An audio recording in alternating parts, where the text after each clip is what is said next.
ಜೊಯ್ಡಾ ತಾಲೂಕಿನ ಡೇರಿಯಾ ಗ್ರಾಮದ ಕುಂಬಾಯೆ ಎಂಬಲ್ಲಿ ಕರಡಿ ದಾಳಿ, ರೈತ ಗಂಭೀರ.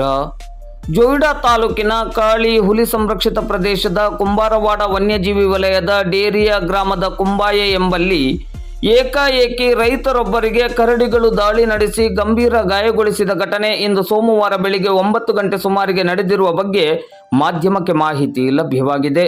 ಶಾಂತ ಹನುಮಂತ ಡೇರೇಕರ್ ಎಂಬವರೇ ಕರಡಿ ದಾಳಿಯಿಂದ ಗಂಭೀರ ಗಾಯಗೊಂಡ ರೈತರಾಗಿದ್ದಾರೆ. ಇಂದು ಸೋಮವಾರ ಬೆಳಿಗ್ಗೆ ಡೇರಿಯಾ ಗ್ರಾಮದ ಕುಂಬಾಯೆ ಎಂಬಲ್ಲಿರುವ ತನ್ನ ಜಮೀನಿನಲ್ಲಿ ದನ ಮೇಯಿಸುತ್ತಿದ್ದಾಗ 3 ಕರಡಿಗಳು ಏಕಾಏಕಿ ದಾಳಿ ಮಾಡಿದೆ. ಕರಡಿಗಳ ದಾಳಿಯಿಂದ ಗಂಭೀರ ಗಾಯಗೊಂಡಿರುವ ಶಾಂತ ಹನುಮಂತ ಡೇರೇಕರ್ ಅವರು ಇದೀಗ ಜೀವನ್ಮರಣದ ನಡುವೆ ಹೋರಾಟ ಮಾಡುತ್ತಿದ್ದಾರೆ.